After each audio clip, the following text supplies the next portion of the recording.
everyone for coming out to our year-end celebration. This is Speed Date a Book.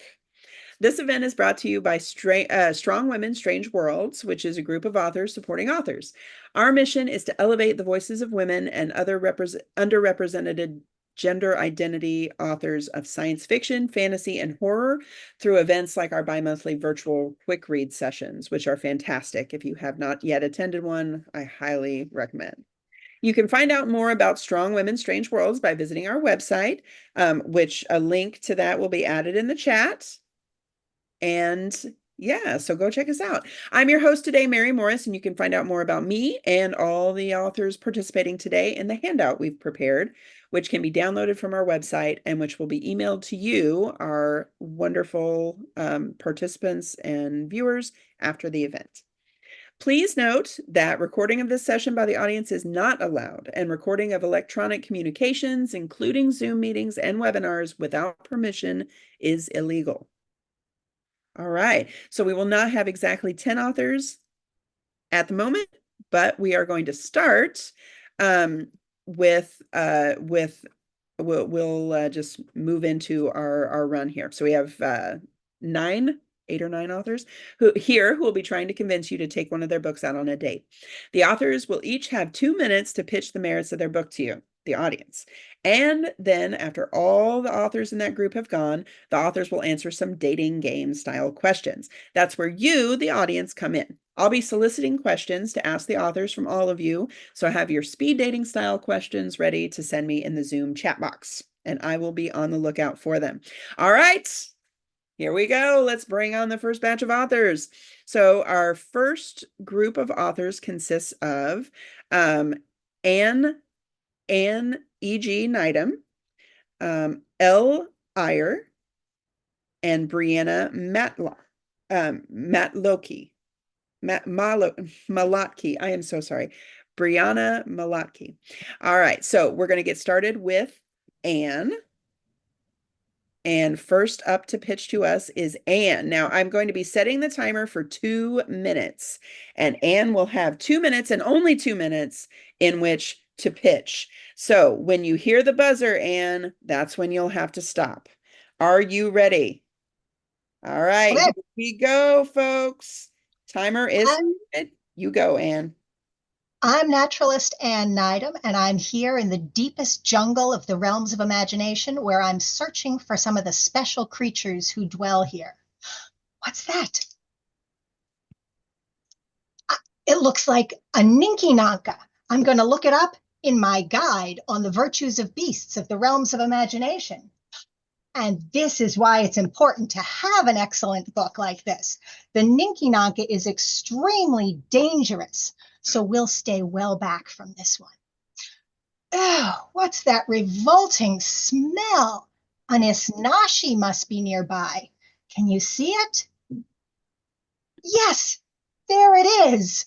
Now, according to On the Virtues of Beasts of the Realms of Imagination, the Isnashi can also be very dangerous, but only to those who are destructive to the jungle. Since we're just here to observe and learn, we should be safe. Oh, look, this is an extremely auspicious sighting. There goes the Qilin, a beast so virtuous that it doesn't even crush the grass where it walks because it hurts nothing. Seeing a Qilin is a rare and felicitous omen, so we've been very lucky here today. Now, don't forget that you too can learn not only how to identify mythical creatures, but also what lessons these magical beings can teach us about how to face our own world. On the Virtues of Beasts of the Realms of Imagination is a guidebook no traveler to the world of fantasy should be without. Now, it's time for me to head back to my base camp, but be sure to join me when I travel to the deserts of Mesopotamia in my quest to find the fabled Mishtushashu. Perhaps we'll even spot an amphiptery. See you there. All right, well done, Anne. All right. All right, and I should have read Anne's bio beforehand. I'm so sorry about that. I will make sure I do it in the other direction. Anne E.G. Neidham has written and illustrated books for all ages. She also makes relief block prints and writes short stories and poems celebrating the wonders of worlds both real and imaginary. She lives near Boston with the usual sorts of family and pets, including a pampered Venus flytrap. Oh, Anne, we're going to have so many questions for you after the group is done. All right, but we're moving on. We're moving on to our next author, who is Elle Ayer. When she isn't cave swimming with bats, ziplining down a mountain, or taking shooting lessons, Elle Ayer writes sapphic science fiction and paranormal romance. Elle has 9 novels in print from DSP Publications, and her 10th, Speak Easy, just released on December 3rd from Bywater Books. All right, take it away, Elle. So I didn't hear you come in. How did you get in here? I must have forgotten to lock the door again. Man, that is going to get me in so much trouble. So what's the password? You don't know the password. So how did you find this place? The dog led you. All right. Easy, really. You have got to stop leading random strangers to the speakeasy door. All right? I mean, I got to check them out first. They could be coppers. I don't know who they are. You say they're good. All right. Well, we're going to let them stay. We're going to let them stay. So, my name is Mickey. This is my speakeasy. Everybody is welcome as long as they know the password, or apparently as long as the dog lets you in. You might say that I've been in this bar for a very long time. In fact, you almost might say that I poured my soul into this bar. Oh, you notice the customers, huh? Yeah, they like to dress like that. They're very into authenticity. They want to look and feel the. Okay, I'm just kidding. They are a little bit life challenged, but don't let them worry you. Don't let them scare you. They are completely harmless, just like I'm completely harmless. Come on in. Have a seat. Can I get you something? Maybe gin fizz, or maybe a bee's knees? Regardless, you're going to want to have a seat, because the story you're about to get, you are absolutely going to want to be sitting down. Speak Easy is a sapphic paranormal romance set between the 1920s Prohibition era and the 2020s. Oh, I'm so sorry. We're gonna cut you off there. Oh, whoops. We're gonna That was cut you it. off there. That was amazing. All right, very good. All right, we're moving on. Um, do we have Elizabeth? Do we have Elizabeth present? All right, then we are moving on to our next author, who is Brianna Malotki. Brianna Malotki is the co-chair of the Seattle chapter of the Horror Writers Association. In addition to dozens of publications, Malotki has 2 horror poetry collections, Fashion Trends, Deadly Ends, and Lost Cherry. In 2023, she was a writer in residence at the Chateau d'Orquevaux in France. For more, you can check on her website. All right, are you ready, Brianna? Yes. All right, hold on, let me get this set, and you are a go. All right. Hello, and welcome to The Late Night Fire with me, your host, the Devil. On tonight's episode, we'll be going over every demon's current book obsession, Lost Cherry. It's full of bloodthirsty vampires, sultry sirens, and human sacrificing witches. This book is sure to capture your attention. Not yet intrigued? How about a couple of questions to get your brain working? Did you grow up with Twilight and wish there was more blood? Maybe a little biting? Did you watch Hannibal, the TV show, and feel like that cliff scene really needed a kiss? Are you unable to pick your favorite version of Dracula? Did you watch The Love Witch and know that you'd give anything for love, just like our dear Elaine? Then you need to read this book. Still not sold on adding this to your TBR? I will leave you with some final points on Lost Cherry. Blood, romance, LGBTQ plus relationships, spider web decorated pages. It's sure to be a hell-raising good time. And when asked why you read it, you can tell them all the devil made you do it. Thank you and good night. All right. Excellent. Now that was a speedy speed date, and I think we're all very excited about that. All right. That sounds amazing. Okay, so we are done with our first group, and weren't they great? All right, let's give them a hand. Show some appreciation in the chat box. Give them some love while our next group of authors gets ready to go. All right. And here we have LA. And we have is Angela here too? All right. LA, Angela. Raven is here. Melanie Bell and J.R. Dawson. Do we have everyone here? Oh, there's Angela. Excellent. All right. All right. Yay. And JR is here too. All right. Fantastic. We've got the whole group. We love it. All right. We love to see it. We're so excited. All right. Are we ready for the next group? All right, let's do this. All right, so this time I'm going to read all their bios beforehand, so we can just go bam, bam, bam from one pitch to the next, and that'll be great because we got 5 great pitches coming up. All right, so now it's time for our second group of authors. Second group consists of L.A. Gettler is a freelance technical writer and library worker from Illinois. Go Illinois. She's self-published 3 sci-fi novels. When she's not hunched over a keyboard whimpering, she's often found lying on a couch, buried in cats, which I think is phenomenal. Reading, napping, maybe, but more likely she's procrastinating on social media. And after that, we'll have Angela Yuriko Smith. Angela Yuriko Smith is a 3rd-generation Ryukyuan American, award-winning poet, author, and publisher with 20-plus years in newspapers. Publisher of Space and Time magazine, established 1966, 2-time Bram Stoker Awards winner, and an HWA Mentor of the Year. She shares Authortunities, a free weekly calendar of author opportunities at authortunities.substack.com. Then we will have Raven Oak. Raven Oak is best known for writing epic fantasy and space opera. She's even published On the Moon. She lives in the Seattle area with her wife and 3 kitties who enjoy lounging across the keyboard when writing deadlines approach. Her hair color changes as often as her bio does. Then we will hear from Melanie Bell. Melanie Bell is the author of Chasing Harmony, Dream Signs, and the Modern Enneagram. Her work has appeared on stage in London and Liverpool, and in publications including Contrary, Cicada, and the Huffington Post.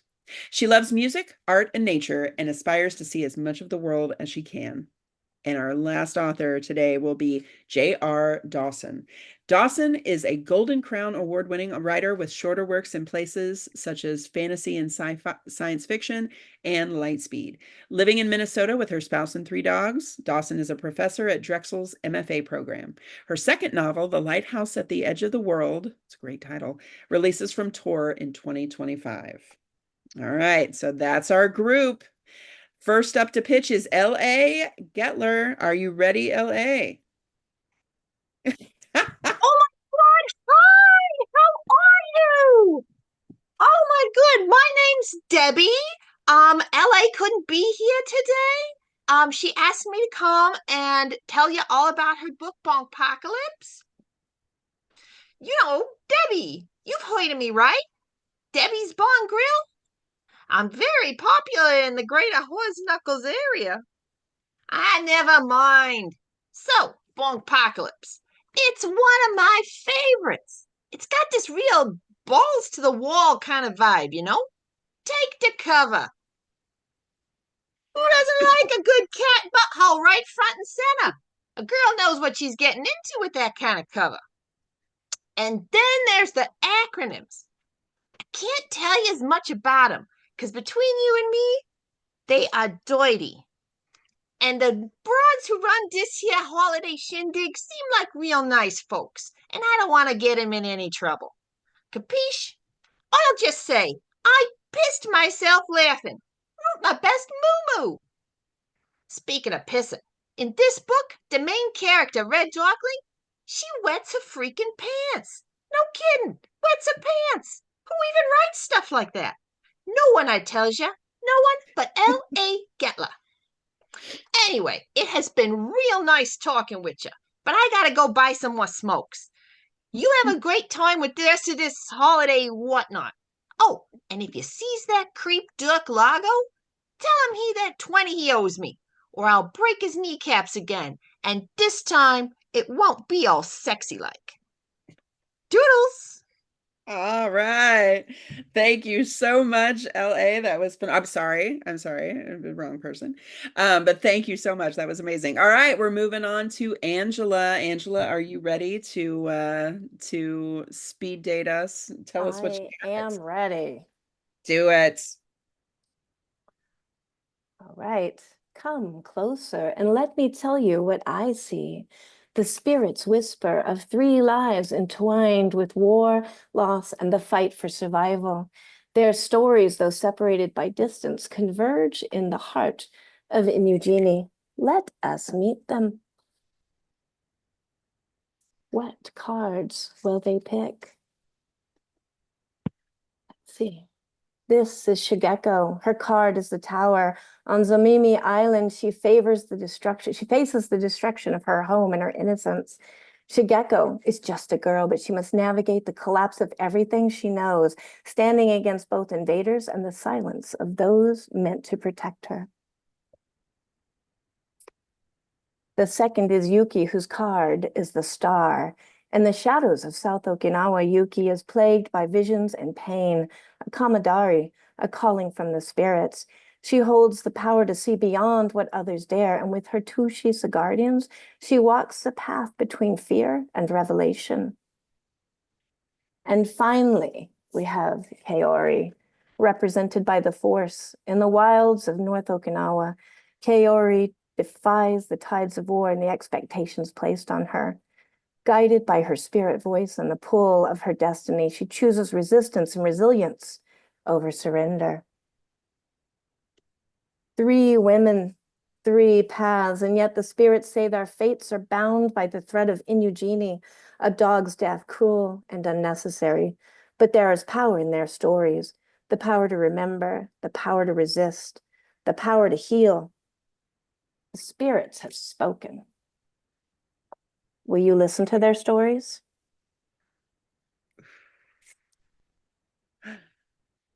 That was amazing. Oh my gosh. I'll listen. Yes.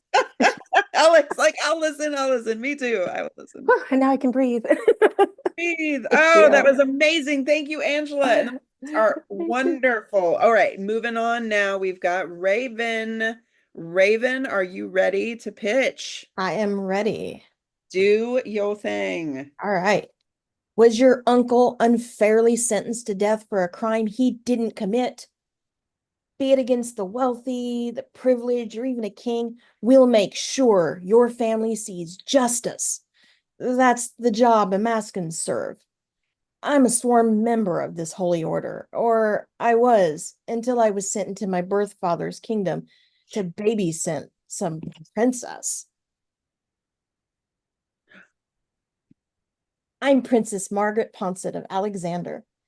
My father says this Amaskin is supposed to protect me, but Amaskins are murderers. She follows me everywhere. I can't even take a bath without her say so. Maybe this job wouldn't be so bad if people were honest with me, but everywhere I turn, I find deceit. Worst of all, there's magic afoot. Not the kind the physicians use, but real magic. Old magic. By the 13, someone's really trying to kill me. Adelaide believes it's my husband, but it can't be. He's supposed to be my happily ever after. I may not like this Amaskin, but somebody has to discover the truth and keep me safe. Welcome to A Maskin's Blood, an epic fantasy tale of found family, justice, and what it means to be sisters. Yay! All right. Well done. Oh my gosh. The back and forth was getting me. And the blue was just so beautiful. Oh my goodness. All right. All right. All right. Now we have two more authors. We are so in this. All right. Are you ready, Melanie? Are you ready? Yes. Yes. All right. You may begin. Show us what you got. Guess what I've got, Flower? What have you got, Bird? A new book. It's called Dream Science by Melanie Bell. It's a short story collection with fantasy, science fiction, and literary stories. Like a box of chocolates. You might get anything. Exactly. So, what are the stories about? Listen closely and I'll tell you. No, I'll sing you. Even better.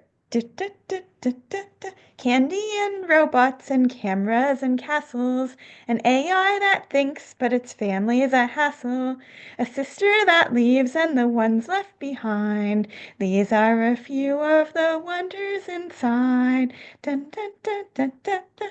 Men made from cliffs and sinister birds, online relationships built out of words, dragons that grow up from the mountainside. These are a few of the wonders inside. Worlds with 3 genders and ones with strange gods. Is there sex? Yes, of course. What are the odds? What if a box had a forest inside? These are a few of the wonders inside. When the sky's gray on a bad day, when you're feeling sad, just take a peek in this wonderful book, and then you won't feel so bad.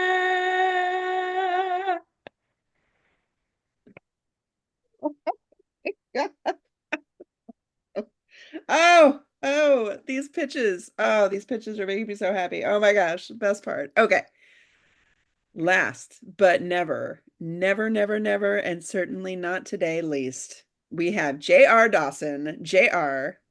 Oh my goodness. I don't think this is J.R., but I'm dying to know who. And there's a dog. Oh my gosh, J.R. We can't wait anymore. You need to start. Go. Oh, hello. How's it going? I am Death. Uh, no, don't worry. I'm not here for you yet. Oh, I kid. No, this is a great holiday shindig. I'm just passing through with my trusty steed, Gertie. Gertie, would you like to come here and get a treat? Come here. You can come now. There you go. Oh, thank you. Oh, you're a very good boy. Yes, indeed. Gertie is the black dog of death. And he plays a very important part in the book, The Lighthouse at the Edge of the World. See, his job is to go out into the world and bring back souls to cross the river Styx. Except Gertie here led a living girl into the boat, and it ain't good. Anyway, the girl falls in love with the fairy woman of the dead, and things get a little weird. So if you ever wanted Hades Town but wish it was sapphic, or you like demon stories, deep dish pizza, do you like facing your own inevitable mortality? I kid. But really, brush your teeth. Good health starts in the mouth. Anyway, The Lighthouse at the Edge of the World is available for pre-order now, coming this summer 2025. And remember, each pre-order equals one very good scritch for my very good hellhound. Gertie, you've had enough treats now. It's time to go. Go. Oh, don't eat me, Gertie, no! And the end. Oh my goodness. Oh my gosh. All right. Whew. We are all going to take a minute. We're going to take a breath. I know you're all feeling a little overwhelmed, but that was amazing. And we need to give our second group some love. They were amazing. Give them a hand. Show your appreciation in the chat box. Give them all the love. These authors have done some amazing pitching today. This was just so great. Okay. All right. So there's some really cool information in the chat right now, if you haven't been in the chat, about some details about what's in the swag bag. And a few of our authors have some stuff in there. So be sure and check that out. All of these were amazing pitches. Obviously, we are all now in love with Gertie, and you know, what can you do about that? All right, but now we get to take the chance, because we still have some time. We're gonna get to know our authors a little better. So we're going to have some speed dating style questions to the authors about their books. We're going to ask the authors some yes/no questions about their books to help you all decide which books you might want to take out on a date. So we're going to start with finding out what books feature your favorite tropes and elements. So, audience, if you don't already have your Zoom chat box open, please get that open now. And I want you to type in there some of your favorite tropes, themes, or story elements. All right, once we get some of those in there, then I'll get us started. And authors, I want everyone to have their finger on the hand raise button in Zoom so that you can raise your hand and everyone in the audience can see that you are identifying your book with the trope at hand. So I'll be reading those off. All right. So we're getting some stuff in the okay, so we Angela says she's reading Amorous and she will date all books, and I'm definitely with that. Yes. All right. Any tropes in the audience? Any tropes we want to start out with? If not, I have some in my back pocket that I can get us started with. So while we're waiting for some folks to put theirs in the chat. Oh, dragons. All right, dragons. How many of our authors have dragons? All right, so that's Melanie's book and Angela's book and oh, who is the other hand raised? Anne's book. All right, we have dragons in those 3 books. Huzzah. Love it. All right. Oh, I need to make this smaller so I can see the chat. All right. Okay, so we got dragons. That's fantastic. All right, you can put your hands down now. Love triangles. Do we have any love triangles with these authors today? Any love dodecahedrons or squares or rectangles? No? The rhombus, nature's perfect shape? No? Okay, no. All right, so we don't have any of those. No worries. We do have Angela wants to say, because Angela is feeling very honest today. I don't want to oversell my dragon. He has a minor role. So that's important. Thank you for specifying. All right, we do have some requests for found family. Who has books with found family? I know we saw that in some of our pitches, and that's a great one. All right, so LA's book has found family. JR's book has found family. Raven's book has found family. Anne's book has found family. And did I say Angela already? Angela's book has found family. All right. Awesome. We're heating up. We've got some more stuff coming into the chat. Ooh, important plants. Important plants. I know one of our authors has a pampered Venus flytrap, which seems like an important plant, but that doesn't necessarily mean it's in the book. All right, so we've got 3 people with hands raised. We've got JR. JR has important plants. Raven has important plants. Anne has important plants. And LA has important plants. All right, very good. All right, yearning for lost love. Yearning for lost love. Do we have a few of those? That happens to be a favorite trope of mine. I'm a fan of the Lost Lenore story and how that affects people. Okay. All right. I need to get some of this stuff off my screen so I can see people. All right. Melanie's book has lost yearning for lost love. JR's book has yearning for lost love, and Brianna's book has yearning for lost love. All right. All right. We've got chosen family, of course. Yes, we've already got that. What about mature found love? Does anyone have mature characters? Now, when we say mature, we're usually talking about 40 plus, age 40 plus. Does anyone have age 40 plus in love? JR does, and Melanie does, and Raven does. Fantastic. Fantastic. There's some really great books out there now for the 40 plus crowd. It's a really great time to be reading romance. All right. And Angela says only in real life. Yeah, me too. All right, excellent. Okay, so what about let's go back to a basic. What about only one bed? Does anyone have an only one bed situation in their story? No? Yes? Ooh, L, there's an only one bed. All right, make a note of that. Okay. Good childhood. Good childhood. Do we have any good childhood in these books?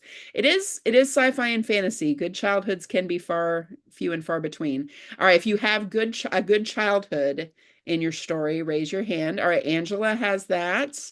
And I know one other person raised a hand, or no? Just Angela? All right, so we have just Angela there. But only until the story starts. Yeah, of course. Then you got to throw rocks at them. Get them out the tree, throw rocks at them.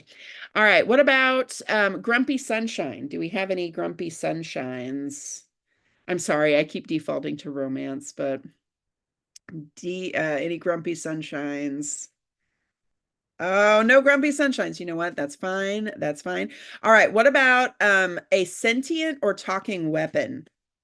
Those are always great. A sentient or talking weapon? No? Any named weapons? I do like a named weapon. Yeah, the sword hunting from Beowulf. Yes. LA raised her hand. All right, excellent. So we got that. We got that in there.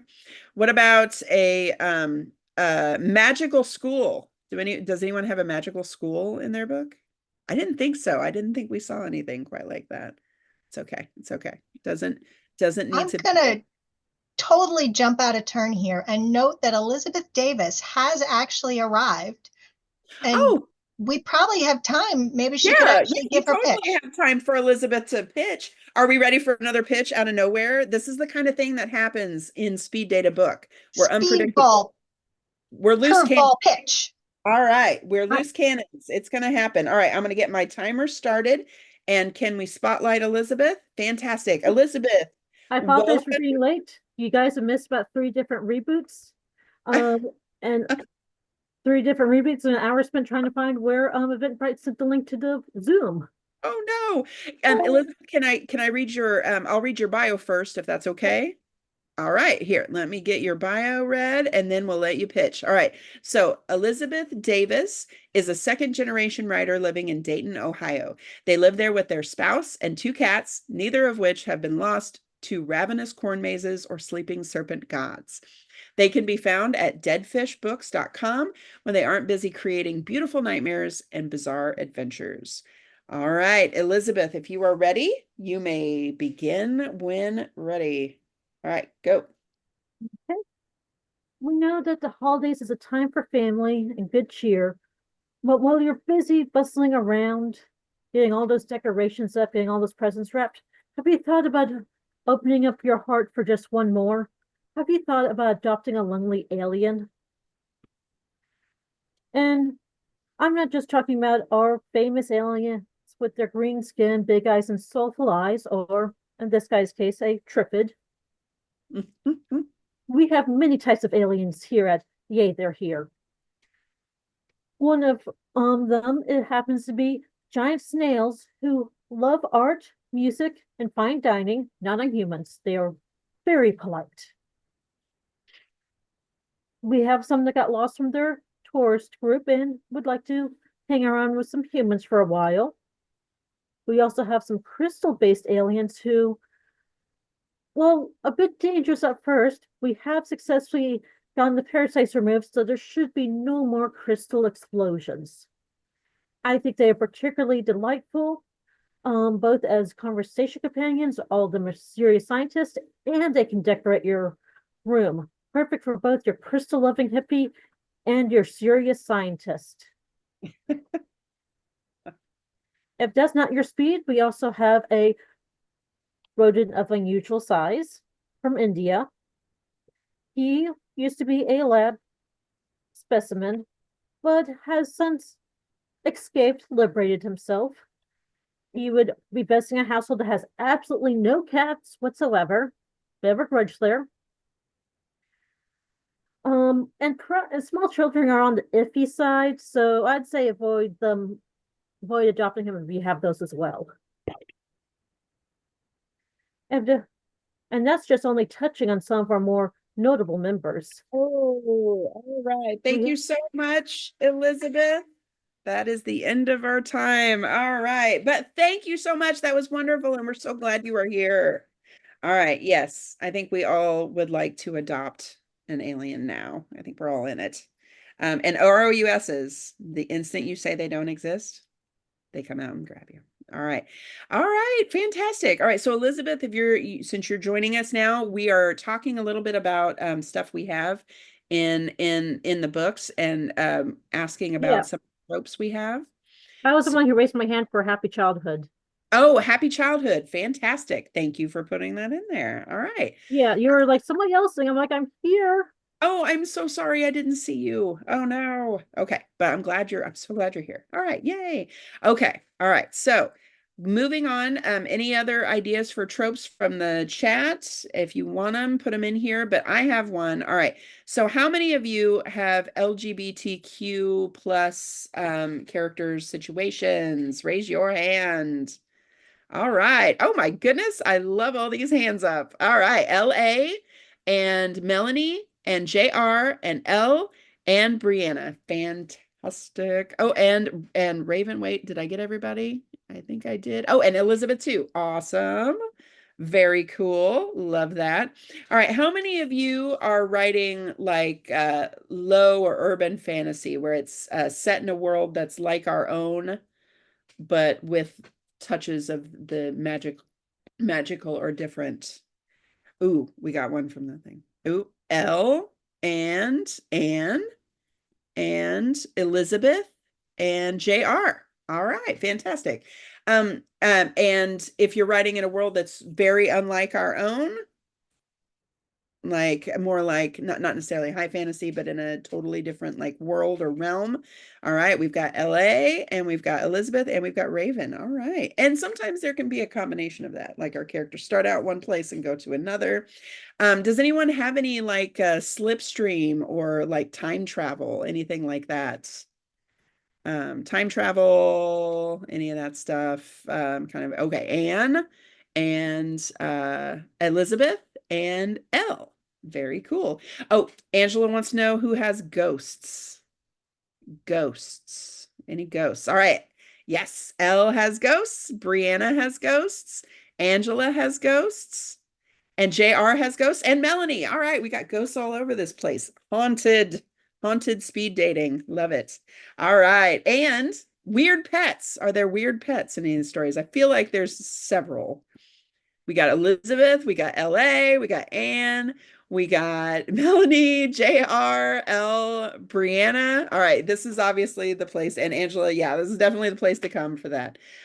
Ooh, banshees for ghosts, says Brianna. That's an important distinction. That's right. Ooh, very cool. Who doesn't love ghosts? I do. Ooh, animal familiar. Now that's one that I didn't get into. Who does anyone have an animal familiar or a talking animal or something like that in your story? All right, JR does. And so does Angela. And so does Anne. All right. It's cool because on my screen I just won tic-tac-toe because the three of you are diagonal. You all had your hands up. All right. Oh, romantic ghosts, says Angela. We got some ghost loving going on. Ooh, look, ghost loving. Oh my gosh. Brianna, Ella, L, JR, and oh, who else? Oh, nope, just the three of you. And I bingoed, or I bingoed. I tic-tac-toed again. I won. You guys are all on the bottom. All right. So many talking dogs, says JR. I love it. All right. Does anyone have a like a cursed artifact or a talisman or something like that in their story that's important to the plot? Ooh, all right, we got Angela and we got JR. All right, very cool. All right. Let's see, what else do we got here? Ooh, enchanted or magical forest. This could be, of course, the good kind or the bad kind, right? Enchanted, cursed, it's all the same depending on how you look at it. All right, we've got Elizabeth, we've got Melanie, and we've got Anne. All right, very cool. Very cool. All right, moving on. Let's see, do we have a great evil in the story? As we all know, there are many different kinds of protagonists, but not all protagonists are evil, evil, evil. Who has an evil protagonist? All right. Ooh, or not a protagonist, sorry, evil antagonist, sorry. if your protagonist is evil, we'll get to that in a minute. But first, let's talk about the antagonist. Sorry. All right. So that is L.A., Raven, and J.R. All right, cool. All right. Does anyone have okay, we'll say a morally gray protagonist who verges on potentially being evil in the right circumstances? Oh, all right. Oh, my goodness. I love this. All right, so this is LA does, Elizabeth does, Brianna does, and Raven does. All right, very good. Okay. Grotto through the forest. Oh, super sport fans? Super sport fans? Do we have any super sport fans in our books? Elizabeth says yes. Oh, all right. Right now, that's the only one. Weird sports. So we're thinking like sports that were made up for the world, like like Quidditch in She Who Shall Not Be Named books. Yes. Ooh, LA has a made up sport. Okay, now I'm very curious about that.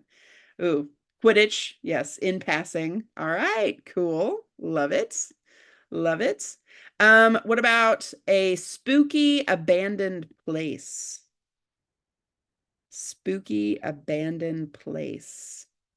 Ooh, all right. We got Angela, we got Elle, we've got Anne, all having, and I know there's one more person I missed.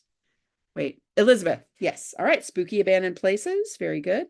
Do we have stories with oh, what was on my list? Hold on.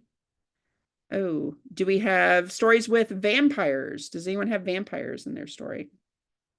Brianna has vampires.